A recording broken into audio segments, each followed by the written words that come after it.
While tattoos are commonplace in this day and age, they have a really strange history, full of violent stories, famous figures, and freaky characters. Whether you have tattoos or are just interested in them, here's the bizarre history behind the art. Just when the practice of tattooing began is unclear, because we keep finding older and older mummies with evidence of ink. Ötzi, the European Tyrolean Iceman who died around 3250 BC, holds the current record for oldest body art with a whopping 61 tattoos all over his body. For a while, there was an argument that a South American mummy with a pencil mustache tattoo was older, but then the experts changed their minds. While Ötzi has a lot of tats, they're mostly lines and seem to have been intended to be medicinal. They cover parts of his body where he had joint and spinal problems. Two 5,000-year-old Egyptian mummies just a shade younger than Ötzi have the first known figurative tattoos. We know the ancient Greeks had tattoos, as did the ancient Chinese. And importantly, we know ink was for both men and women. A Siberian princess who died 2,500 years ago has very cool tattoos that are startlingly similar to modern ones. It's commonly known that Jewish people aren't supposed to get tattoos, but the reason is less than cut and dried. One of the many laws in Leviticus says, quote, "You shall not make gashes in your flesh for the dead, or incise any marks on yourselves." That's a translation from the Hebrew, obviously, but you'll notice that its meaning is open to interpretation. Harvard Divinity School explains that there probably wasn't any real issue with tattooing, and Jews might have been doing it before the ban. However, by making them a no-no, Israelites were distinguishing themselves as different from people like the Babylonians and Egyptians who did tattoo themselves. Inkless skin was another way the early Jews became their own group. Then the Nazis added a whole other horrible level to Jewish tattooing. In concentration camps, the Nazis forcibly inked identification numbers on their prisoners, which was a violation of their bodily autonomy and their religion. So now, Jews getting tattoos is extra controversial. That doesn't mean they don't do it, though. Many young Jews get tattoos, including ones directly related to their religion. There aren't any real consequences to getting tattoos if you're Jewish, as the idea you can't be buried in a Jewish cemetery if you have body art is false.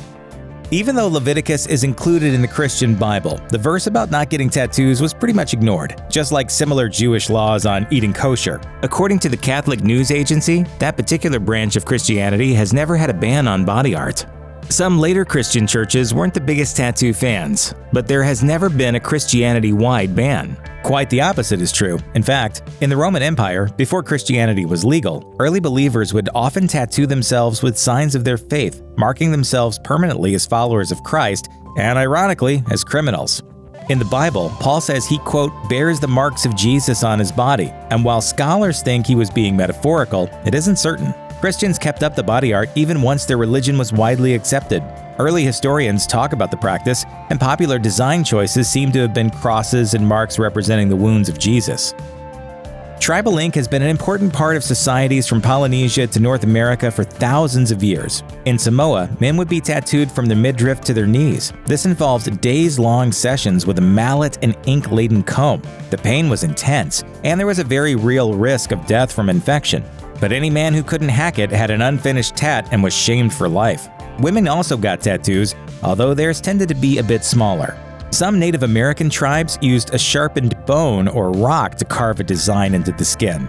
The open wound was then rubbed with soot or dye, which would leave a stain. Men might get a tattoo to represent a particular victory or for spiritual reasons. Some tribes believed tattoos could give them supernatural powers, and members got an image of an animal they wanted to be like.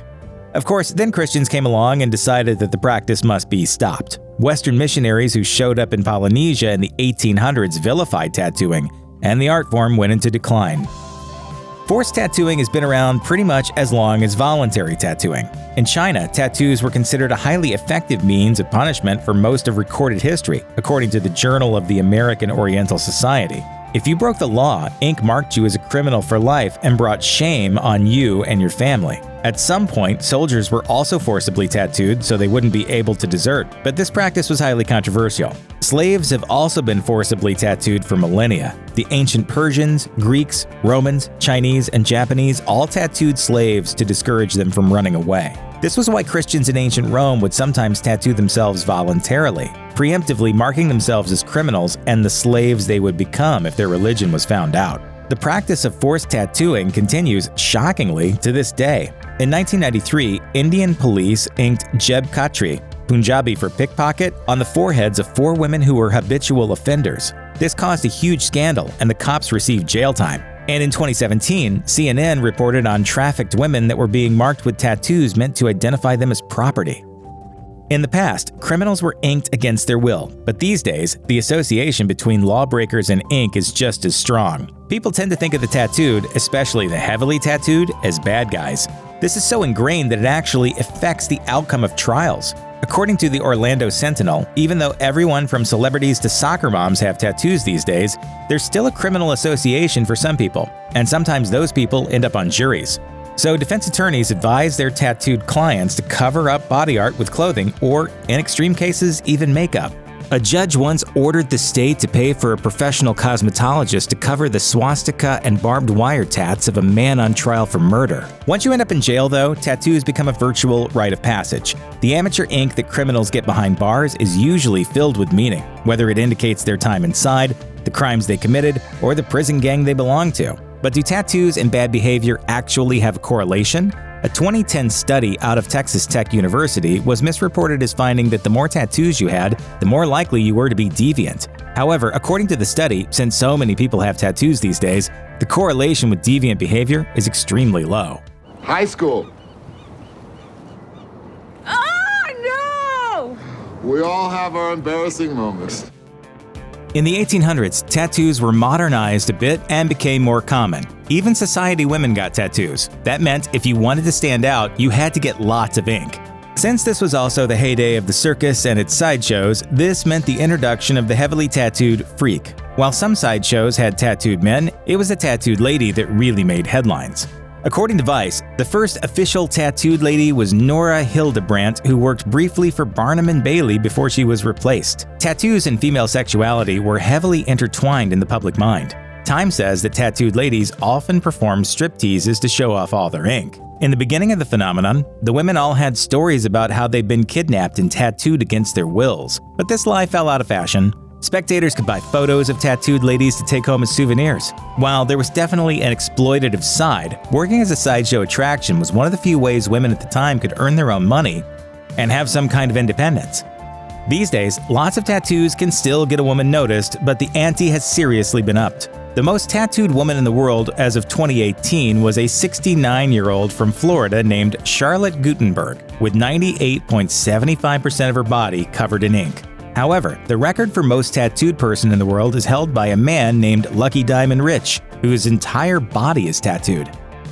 The history of the nautical tattoo stretches back to at least the 1500s. According to the Naval History and Heritage Command, this was exacerbated by the length and boring nature of sea voyages.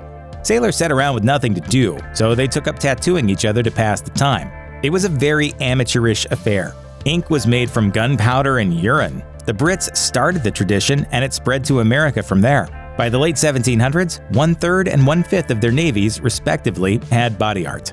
During the American Civil War, sailors got tattoos to commemorate the first battle between ironclad ships. Participants in the Spanish-American War inked "Remember the Maine" on their bodies. Patriotic designs have always been popular, along with military insignia or the names of loved ones. Some sailor tattoos have specific meanings. For example, an anchor means you've crossed the Atlantic, while a pig and a rooster tattooed on each foot is, bizarrely, supposed to save you from drowning in a shipwreck. Tattoos came into fashion in a big way in the 1800s. For a period, rich men and women, even royalty, absolutely had to have body art. It seems tattoos got the royal seal of approval in 1862, when the Prince of Wales, the future Edward VII, visited Jerusalem and got a tattoo to commemorate the trip. In 1882, his sons, the Duke of Clarence and the Duke of York, got tattoos in both Japan and the Holy Land. None of these were tiny things either, but large works of art. Russia's Nicholas II, George V's cousin, got his own dragon tattoo on his right forearm in Japan in 1891. Suddenly, other wealthy people wanted tattoos as well. Aristocrats and wealthy men and women in the UK and America jumped on the body art bandwagon. The stories are a bit hard to believe. One newspaper reported at the end of the 1800s that 3/4 of fashionable women in New York City had ink. There was a widely reported story that Winston Churchill's mom got a snake tattoo, but if she did, there's no photographic evidence. Even today, some royals, such as Lady Amelia Windsor, have ink. As popular as tattoos have been for different types of people at different times in history, there's perhaps never been a period for body art like the one we're living in now. That's because in the late 1950s, we entered what became known as the tattoo renaissance. Tattoo artists really earned the artist part of their name and completely changed the tattoo landscape. It was obvious even at the time that things were changing in a big way, and Time covered the tattoo renaissance back in 1970, saying body art was the quote vogue of the counterculture. Dude, you got a tattoo! So did you, dude? No. Tattoos are arguably more common and safer than ever before. Parlors are heavily regulated, and many are basically as clean as hospitals. But getting a tattoo can still cause problems, from the slightly annoying to the deadly. CBS News reported on a 2015 study that found 10% of tattoo getting in New York City had short-term complications. 6% of people suffered significant problems, including rashes, itching, or swelling that stuck around for more than 4 months. Some people had these tattoo-related problems for years. It was so bad that the researcher admitted to being surprised by her findings. The best-case scenario when you have a bad tattoo reaction is taking steroids. However, in some cases, it might be better to get the tattoo lasered off. There are occasionally reports about serious scarring or even amputation close calls. According to Paste, in 2017, a Texas man died when he swam in the Gulf of Mexico just 5 days after getting a calf tattoo. The open wound got infected and killed him. When it comes to getting tattoos, aftercare is just as important as where you go to get the ink. Check out one of our newest videos right here. Plus, even more grunge videos about your favorite stuff are coming soon. Subscribe to our YouTube channel and hit the bell so you don't miss a single one.